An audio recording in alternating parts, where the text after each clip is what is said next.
మహాకుంభమేళ మన సంస్కృతి సంప్రదాయాలను ప్రతిబింబించే అత్యంత ప్రాచీనమైన మరియు అద్భుతమైన ఆధ్యాత్మిక సమ్మేళనం ఈ మహాకుంభమేళ. మహాకుంభమేళ చరిత్ర సముద్ర మథనంతో ప్రారంభమైంది. దేవతలు మరియు రాక్షసులు అమృతాన్ని పొందడానికి క్షీరసాగర మథనం చేశారు. అలా చేయగా వచ్చిన అమృతం 4 చోట్ల పడిందని పురాణ కథనం చెప్తుంది. అవి ప్రయాగ్రాజ్, హరిద్వార్, ఉజ్జయిని అండ్ నాసిక్. ఈ 4 ప్రదేశాల్లో పుణ్యస్నానం చేయడం వల్ల మోక్షం సిద్ధిస్తుందని నమ్మకం. గంగలో స్నానం చేయడం వల్ల పాపాలు తొలగిపోతాయని, అంతేకాకుండా సాధువుల ఊరేగింపు ఈ మహాకుంభమేళకు ప్రత్యేక ఆకర్షణ. ప్రయాగ్లో జనవరి 13న ఈ మహాకుంభమేళ స్టార్ట్ అవుతుంది. జనవరి 13 నుంచి ఫిబ్రవరి 26 వరకు కంటిన్యూస్గా 45 డేస్ వరకు ఈ మహాకుంభమేళ జరగనుంది. సుమారు 30 కోట్ల మంది ప్రజలు దీనికి రానున్నారని అంచనా. ఒక్క మన భారతదేశం నుండే కాకుండా ప్రపంచ నలుమూల నుండి ప్రజలు దీనికి గ్యాదర్ అవుతున్నారు. 2019లో జరిగిన మహాకుంభమేళకి దాదాపు 25 కోట్ల మంది వచ్చారు. కానీ ఇప్పుడు 30 నుండి 40 కోట్ల మంది వస్తారని అంచనా. 2017లో జరిగిన కుంభమేళకి యునెస్కో ఇంటాంజిబుల్ హెరిటేజ్ లిస్ట్లో కూడా చోటు చేసుకుంది. యునెస్కో ఇంటాంజిబుల్ హెరిటేజ్ అంటే ఒక కట్టడాన్ని మనం వస్తు రూపంలో చూపించలేమో, అలా చూపించబడనిది మనం ఫీల్ అవుతామో, ఏదైతే మనం సెన్స్ ద్వారా ఫీల్ అవుతామో దానిని ఇంటాంజిబుల్ అంటారు. అలహాబాద్లో ఉన్న ప్రయాగ్రాజ్ ప్రత్యేకత ఏంటంటే గంగా, యమున, సరస్వతి ఈ 3 నదుల సమ్మేళనం. సరస్వతి నది మన కంటికి కనిపించకపోయినా అండర్లైన్లో వచ్చి వీటిలో కలుస్తుంది. ఈ ఆధ్యాత్మిక సమ్మేళనంలో గంగా అనేది ఒక మైండ్, యమున అనేది ఒక బాడీ, సరస్వతి అనేది ఒక సోల్. అంటే మైండ్, బాడీ అండ్ సోల్ ఈ మూడిటిని ఒక సమ్మేళనంగా గుర్తిస్తారు. హరిద్వార్లో అయితే గంగా నది, నాసిక్లో అయితే గోదావరి నది, ఉజ్జయినిలో అయితే క్షిప్రా నది. ఈ 3 నదుల్లో అక్కడక్కడ పుణ్యస్థానాలు చేస్తారు భక్తులు. కానీ ఈ 3 నదులు కలిసే ఒకే ఒక చోటు అలహాబాద్లోని ప్రయాగ్రాజ్. ప్రజలు అసలు ఎందుకు ఇక్కడ పుణ్యస్థానాలు చేస్తారు, ఎందుకు మునుగుతారంటే వాళ్ళ పాపాలే కాక వాళ్ళ పూర్వీకుల పాపాలు కూడా ప్రక్షాళనం అవుతాయని వాళ్ళ నిగాఢ విశ్వాసం. హిందూ మతంలో నదులను పూజించడం చాలా సీక్రెట్ అన్నమాట. ప్రాచీన కాలం నుంచి ఆచరిస్తున్నాం. నదుల్లో మునిగి తేలితే పాపాలు పోయినట్టే లెక్క. ఒక్క మాటలో చెప్పాలంటే మహాకుంభమేళలో జరిగే స్పిరిచువల్ గ్యాదరింగ్ ఒక మినీ ఇండియా లాగా కనిపిస్తుంది. ఇది చూడటానికి కనులకి కనువిందుగా అనిపిస్తుంది. మనకు చరిత్ర లిఖించక ముందే ఈ కుంభమేళ జరుగుతున్నట్టు ప్రస్తావనలు ఉన్నాయి.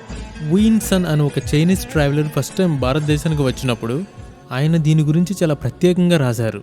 తర్వాత సౌత్ ఇండియాలో చోళాస్, విజయనగరాస్ వాళ్ళు కూడా దీన్ని జరిపినట్లు కథనాలు ఉన్నాయి. అంతేకాకుండా మొఘల్ చక్రవర్తి అక్బర్ కూడా దీనికి అటెండ్ అవ్వటమే కాకుండా 1565లో ఆయన నాగసాధువులకు ఒక గ్రాండ్ ప్రొజిషన్ వెల్కమ్ ఇచ్చినట్లు చరిత్ర చెప్తుంది. ప్రపంచ చరిత్రలోనే ఇంత పెద్ద గ్యాదరింగ్ ఎక్కడా ఉండదు. 2001లో ఐకానిక్ శాటిలైట్ ఈ ఇమేజెస్ని రిలీజ్ చేసింది. ఆ తర్వాత 2019లో కూడా ఇస్రో వాళ్ళు దీనికి సంబంధించిన ఇమేజెస్ కూడా వదిలారు. అసలు ఈ కుంభమేళ పర్టికులర్ టైంలో ఎలా చేయాలని నిర్ణయిస్తారంటే దానికి ఒక ఆస్ట్రానాజికల్ సిగ్నిఫికెన్స్ కూడా ఉంది. స్పేస్లో సూర్యుడు, చంద్రుడు, బృహస్పతి ఈ 3 ఒకే కక్షలో వచ్చినప్పుడు దీనిని ఎలా జరపాలి, ఎప్పుడు జరపాలని నిర్ణయిస్తారు. కుంభమేళ సందర్భంగా ప్రపంచవ్యాప్తంగా చాలామంది సాధువులు అండ్ సెయింట్స్ అక్కడికి వచ్చి మెడిటేషన్ చేయడం, రకరకాల intellectual discussion and wisdom share చేయడం జరుగుతుంది. అదొక ట్రెడిషనల్ ప్రొజెక్షన్. అంటే నాగసాధువులు అందరూ కూడా ఒక గుంపులా, ఒక గ్రూప్లా కదిలి ముందుకు సాగుతూ ఉంటారు. ఇన్ కేస్ ఈ ఊరేగింపు ఏనుగుల పైన కానీ, గుర్రాల పైన కానీ లేదా రథాల పైన కానీ జరిగితే దాన్ని పేష్వాయి అంటారు. ఈ కుంభమేళకి ప్రత్యేకంగా నాగసాధువులు వస్తారు. వీళ్ళందరూ దేవాదిదేవ్, మహాదేవ్ అయినటువంటి పరమశివుని భక్తులు. వీళ్ళందరూ గంగలో చేసే స్నానాన్ని షహీ స్నాన్ లేదా రాయల్ బాత్ అంటారు. ఈ నాగసాధువులు ప్రపంచానికి అండ్ మెటీరియల్ ప్రెజర్కి దూరంగా ఉంటారు. ప్రయాగ్రాజ్లో కుంభమేళానికి వచ్చేవారి కోసం టెంపరీగా టెంట్స్ ఏర్పాటు చేశారు. ఒక్కొక్క టెంట్కి రెంట్ వచ్చేసి పర్ డే 2000 నుంచి 1,10,000 వరకు ఉంటుంది. టెంట్స్ ఉన్న ప్రదేశాల్లో డోమ్ సిటీ పేరుతో డోమ్ తరహా టెంట్స్ని ఒక ప్రైవేట్ కంపెనీ అవైలబుల్లోకి తీసుకొచ్చింది. ఈ డోమ్లని జర్మనీ నుంచి తెప్పించారు. ఇవి పాలీకార్బోనేట్ షీట్స్తో తయారవుతాయి. దీనికి మంటలు అంటుకోవడమే కాకుండా ఇందులో 2 స్టే చేయవచ్చు. 6 మీటర్స్ గుండ్రని ఆకారంలో 19 by 19 అడుగుల పరిమాణంలో డోన్ ఉంటుంది. దీనికి 7 ఫీట్స్ అటాచ్డ్ బాత్రూమ్ కూడా ఉంటుంది. మొత్తం 1,50,000 టెంట్స్ని ఉత్తరప్రదేశ్ గవర్నమెంట్ అందుబాటులోకి తీసుకురానున్నది. యూపీ గవర్నమెంటే కాకుండా మరో 11 ప్రైవేటు సంస్థలు కూడా వీటిని ఏర్పాటు చేస్తున్నారు. టెంట్ సిటీలో లాక్రీ టెంట్స్తో పాటు సాధారణ భక్తులు కూడా ఉండేందుకు కొన్ని ప్రైవేట్ సంస్థలు భారీ టెంట్స్ను కూడా ఏర్పాటు చేస్తున్నారు. ఇది పెద్ద పందిరిలా నిర్మించి అందులో 1000 మంది పడుకునేలా మంచాలు ఏర్పాటు చేస్తున్నారు.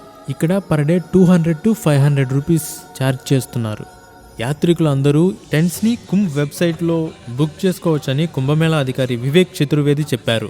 ఆల్రెడీ ఉత్తరప్రదేశ్ గవర్నమెంట్ 7,500 కోట్ల రూపాయలు ఈ కుంభమేళా కోసం ఖర్చు పెట్టింది.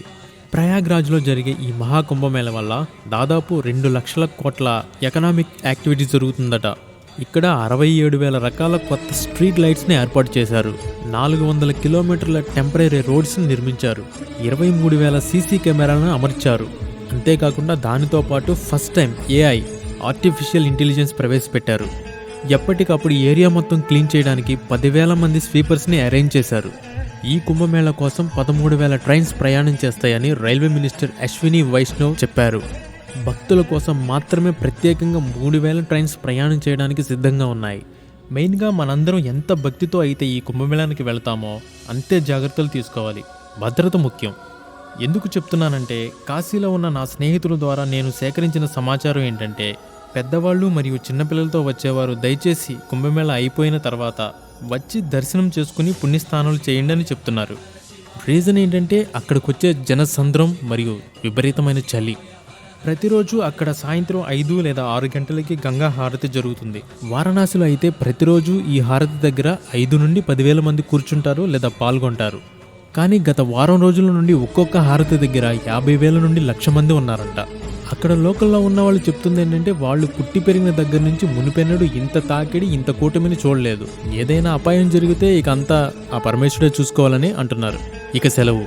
శుభం భూయత్.